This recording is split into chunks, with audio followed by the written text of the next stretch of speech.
Our concern is what is the impact of this TPP. TPP está siendo negociado a puertas cerradas. TPP could mean more corporate influence over my government's economic policy. TPP could mean that I feel less secure.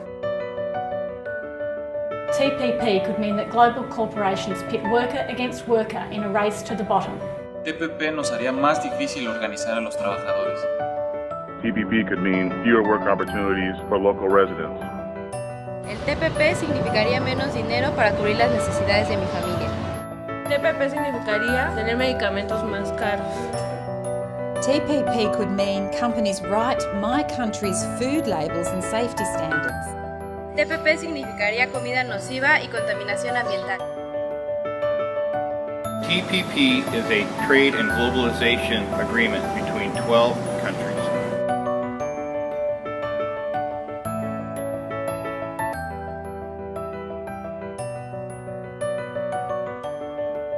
And even after negotiations are finished, more countries can join. TPP can make it harder to organize workers. TPP could mean deforestation. TPP could mean more overfishing. Le PTP pourrait vouloir dire que notre voix ne sera plus écoutée. Este acuerdo transpacífico es una gran prueba para las posibilidades futuras de la población mundial. TPP could mean we lose our voice. Workers' rights, environmental protection, access to medicines. We urge you to ensure that the agreement will be balanced and centred on people's needs, not simply the needs of corporations. TPP is going to happen. TPP va a pasar. TPP is going to happen unless you do something about it. TPP será una realidad si no hacemos algo.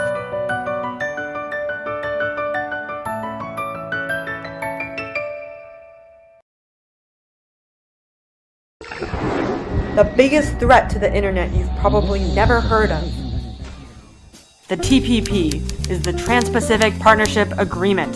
TPP is a trade agreement being negotiated between more than 12 countries around the Pacific region.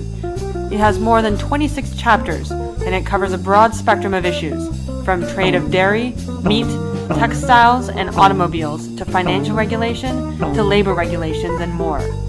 But one chapter poses a huge threat to the internet. The chapter concerning intellectual property enforcement. We can't exactly know what's in that chapter because TPP is being negotiated in secret through a series of backroom deals that shut out the public. Trade officials won't release the text of the agreement or even tell us what their policy positions are on any issue. One thing we know is that while the public is shut out of the negotiating process, private corporate interests aren't.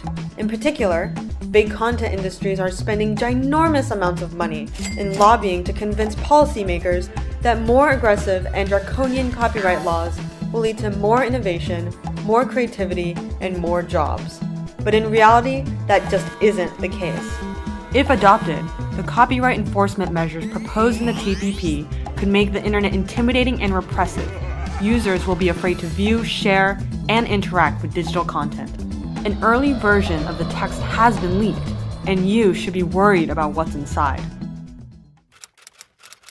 Internet service providers could be forced to become private copyright enforcers, lest they risk liability for the content posted by their users. While the TPP includes certain protection from liability, experience with similar provisions in the US suggests that ISPs will be encouraged to take down, filter, and block legitimate content, requiring only a private notice from an alleged copyright holder.